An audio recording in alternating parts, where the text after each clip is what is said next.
Hey friends, you're watching BrainStormAcres. I'm Henry. Irene's down in the studio. She's making some waxes using our digital vacuum wax injector. I'm going out to the utility building to see if I can finish putting that battery that I need to do some work on back together. It should be interesting.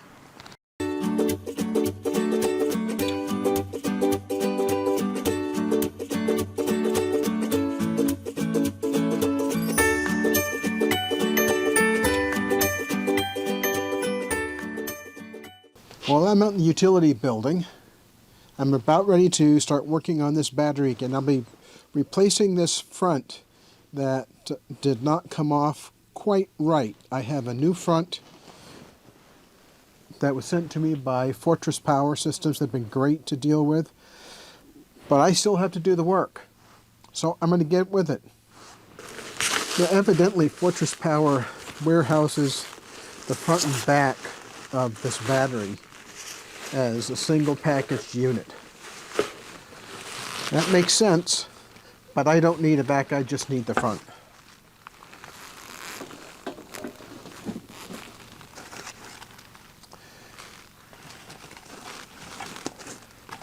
And it's interesting because they've changed the way they're doing the gaskets.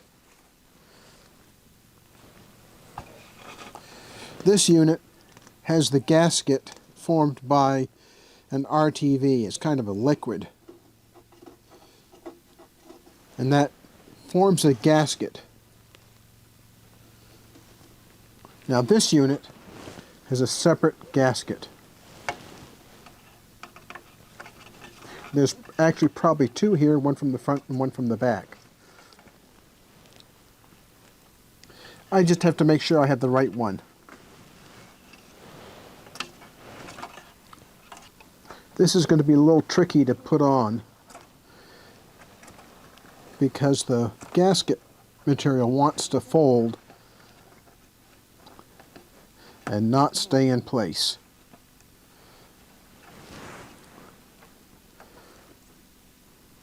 And that's because they have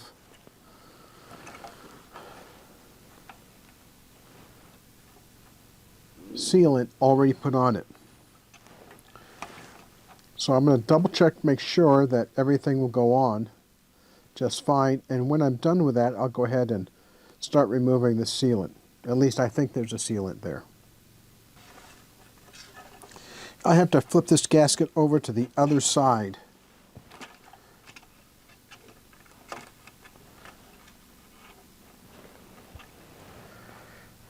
That's because the two sides of this front are not mirror images.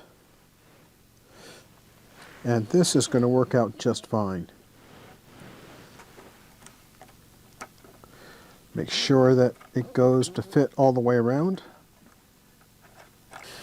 Now the gasket is going to sit in that channel right like this. I have to start peeling off the protective cover so that the adhesive gets exposed and I can put this gasket in place. Casting the waxes, I'll take the time to take off all the flashing. Part of it depends on the individual cast pieces as to how easy it is to take it off, and part of it depends on how big a rush I am. And yesterday I was in a big push to just get some of the stuff tried out. And what I want to do here is, if I tried to cut this with a knife, it would break off of the piece for sure. So in this case, I'm just going to use a scissor. Most of the time it won't break. The one that I had previously done, I'm going to flip over and retouch again that joint between the little base that I stuck on. Here I'm going to add a little bit of wax right to where it joins the Valkyrie. Again, I'm just going to continue this till I run out. If you look carefully at this, you can see, let's see if you can actually see it with this. Here we go. I don't know if you can see or not how transparent that is, but the spots that are super transparent, that means there's actually a bubble in there. and the risk of failure for when that casts is actually quite high. So I can see that there's a bubble in here at that end. There's one right at the top of the drinking horn she's carrying, and she's also got a couple in her head. The body is actually pretty good. I could repair this if I was willing to spend the time. I am not willing to spend the time. The whole point of this is to get to the point where we don't need to repair things like that. So I'm going to simply toss this aside as something that gets reused as wax. I need to get another container because I need to put my pink wax separately. There are some bits and pieces of pink wax currently on the table from a previous project, but today the goal is to not repair any pink waxes. This one's got a little bit of a couple of spots inside it that are hollow too. Jeez. Sometimes the adhesive that's sent by the suppliers is single application adhesive, meaning that you get one shot at putting it together. So I've peeled the protective cover off on this portion right here, and I'm going to work my way around this, peeling more of the protective layer off. I don't want to have it all come off at one time, because then it might get stuck where I don't want it stuck. Now this protective layer actually has some splits in it.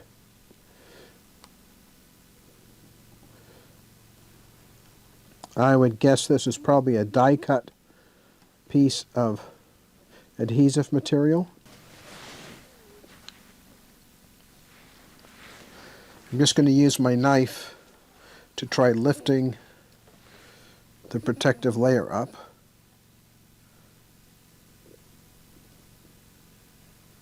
Just have to be very careful. What I'm doing is running the blade between the gasket and the protective layer. And the protective layer is not very thick, so it's a little bit of a trick to gain access to it.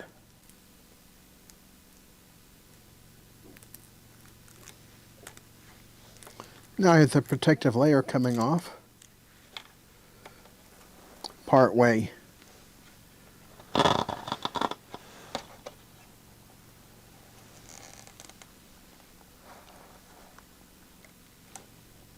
It's kind of cool out here today. Temperature's around 35 degrees now in the late afternoon. It was cooler this morning. Not a lot cooler, but a little bit cooler. If anybody has some long fingernails they can lend me, I'd appreciate it.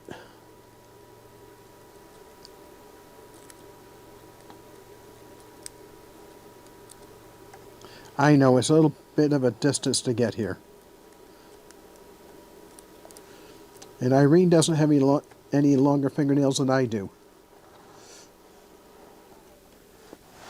That's what happens when you are a jeweler or metal worker.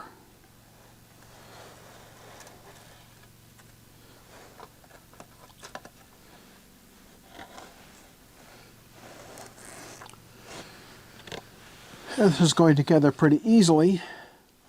The protective layer has been a little bit of a pain in the neck to deal with, but it's doing just fine now. I did not see that yesterday. Part of the problem is that when some of this needs to be checked in front of a bright light. You can only do so much when you're actually pushing. And some of these were cast at the end of my session yesterday when I was running out of wax. But I'll show you what I would do anyway. This has been hit from the back with a little bit extra wax, so it's well anchored to this thing here. I can put a little extra on the front if I'm concerned. Goal is to make sure that this little stick thing, which is a sprue, is well connected to the piece of wax, so that the metal will flow into here and then up into here. And of course, it's the whole thing's upside down, so you know that's how it works. I'm going to stick it in the sticky wax, put it here, and you just hold it for just a sec and it'll stay. See, my little guy. Yeah, and that's what we do, and we do that until these flasks are full.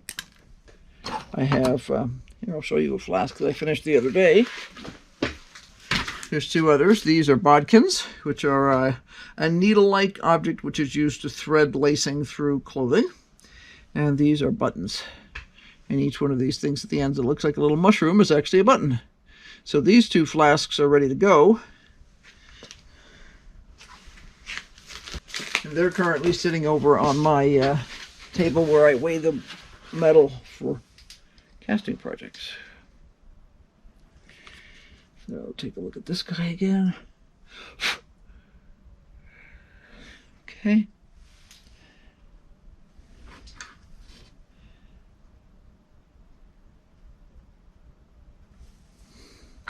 As you can see, once the individual pieces are ready to go, the actual spruing up onto the base does not take much time. It's a little fussy because obviously you can't knock things.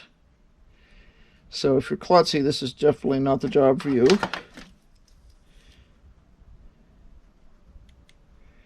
In this case, I had to be careful not to damage the little feet on the bottom of this thing. One replacement gasket expertly installed. Well, maybe not expertly installed, amateurly installed.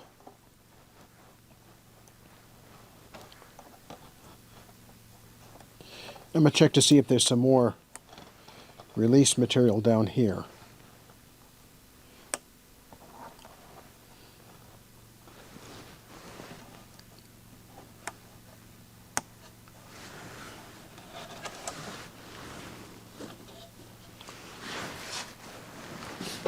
Now this is kind of the tricky part.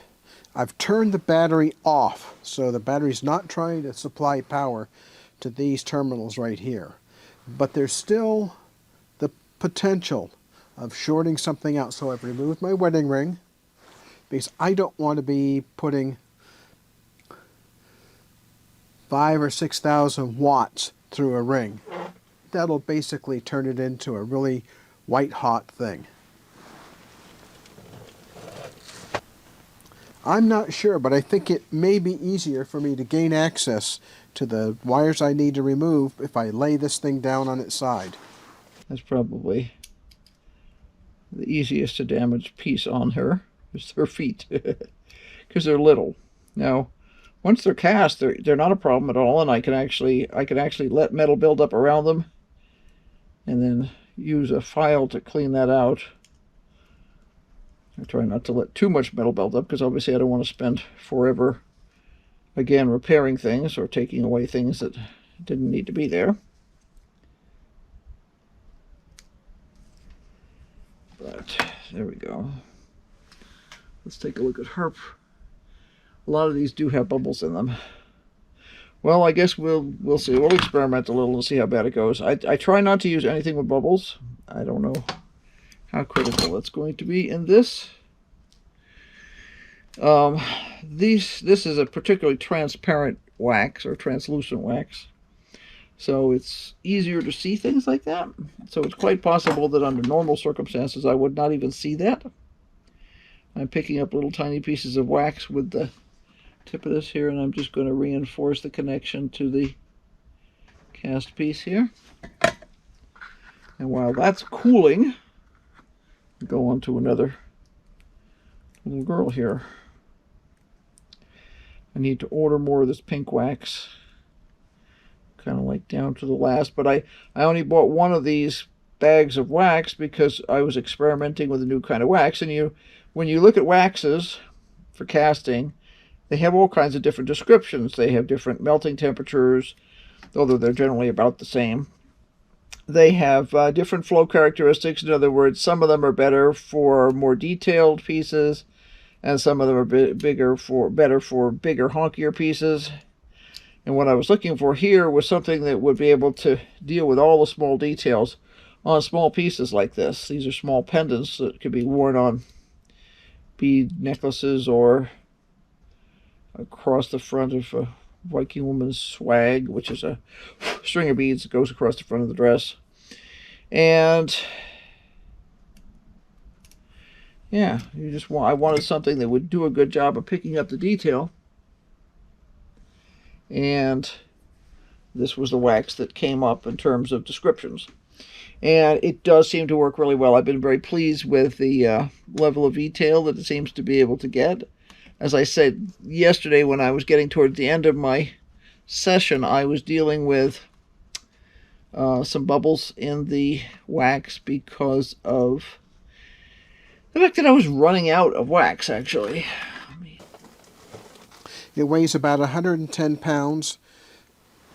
It's awkward.